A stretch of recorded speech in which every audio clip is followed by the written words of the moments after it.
கிராம மக்கள் ஒட்டுமொத்தமாக புறக்கணிக்கிற முடிவுக்கு வந்திருக்கோம். என்ன காரணம் அப்படின்னா, முதல்ல குடிநீர் வந்து எங்களுக்கு பைப்பே ஒரு காலத்தில் இல்லாமல் இருந்துச்சு. இப்போ ஒரு சில மாதங்களுக்கு முன்னாடி சல்ஜீவன் திட்டத்தில் பைப் மட்டும் போட்டிருக்காங்க, தண்ணி வரல. இரண்டாவது சாலை, 20 ஆண்டுகளுக்கு முன்னாடி போடப்பட்ட சாலை இப்போ குண்டும் குழியுமா பெயர்ந்து ரொம்ப நடந்து வர்றதுக்கே ரொம்ப அச்சமாக இருக்குது, காலில் எல்லாம் குத்துது. மூணாவது கரண்டு, 3 பேஸ் என்று சொல்லக்கூடிய இந்த மும்முனை இணைப்பு எங்கள் ஊருக்கு இல்லை. ஒரே நேரத்தில் ஒரு வீட்டில் மிக்சி கிரைண்டரோ இல்லை ஃபேனோ போட்டோம்னா மொத்தத்தில் அடியாயிருது. இது சம்மந்தமாக நாங்கள் துறை சார்ந்த அதிகாரிகள்கிட்ட மனு கொடுத்து வந்து நேரில் பார்வையிட்டு பண்ணி தரைஞ்சு போனாங்க. எந்த ஒரு நடவடிக்கையும் இல்லை. 100 நாள் வேலை அரசமங்கலம் யூனியனில் கடைக்கோடி எங்கள் ஊரோட திருவாடன யூனியன் தொடங்குது. எங்கள் யூனியனில் பார்த்தீங்கன்னா பல ஊர்களில் வந்து 100 நாள் வேலை நடந்துக்கிட்டு இருக்குது. எங்கள் கிராமத்தில் உள்ள பொம்பளைங்க ரொம்ப வேதனைப்படுறாங்க. ஏன்னா பக்கத்து ஊர்கள்லாம் 100 நாள் வேலை நடக்குது, எங்களுக்கு இல்லை அப்படிங்கிறத அவங்க அம்மா சொல்லியிருக்காங்க.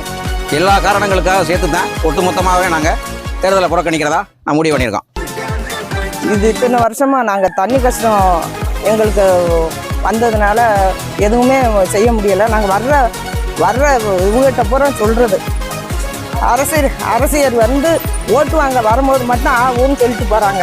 அப்புறம் எங்களுக்கு எதுவுமே செய்கிறதில்ல. ரோட்டு வசதி இல்லை, தண்ணி வசதி இல்லை.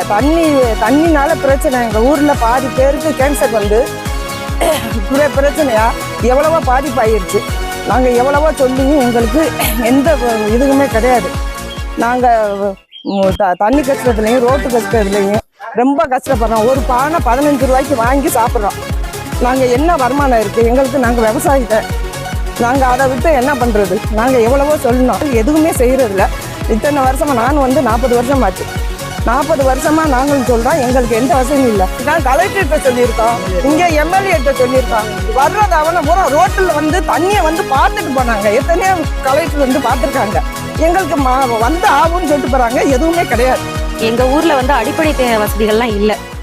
உதாரணமாக சொல்ல போனால் தண்ணி கிடையாது, கரண்ட்டு கிடையாது, மின்சாரம், குடிநீர், சாலை, சரியான சாலை கிடையாது. இதனால வந்து நாங்கள் தேர்தலை புறக்கணிக்கிறோம்னு முடிவு பண்ணியிருக்கோம். ஏன்னா ஒரு குடம் தண்ணி 15 ரூபாய்ன்னு வாங்கி நாங்கள் செலவு பண்ணுறோம். ஏன்னா பக்கத்தில் உள்ள கிராமத்துக்கெல்லாம் குடி தண்ணி கொடுத்த எங்கள் கிராமத்தில் இப்போ வந்து தண்ணி கிடையாது. அதனால கவர்மெண்ட்டில் வந்து நாங்கள் எத்தனையோ மனு கொடுத்துருக்கோம், எந்த பிரயோஜனமும் இல்லை. கரண்ட்டு கிடையாது, மிக்சி கிரைண்டர் எல்லாமே அடிபடுது.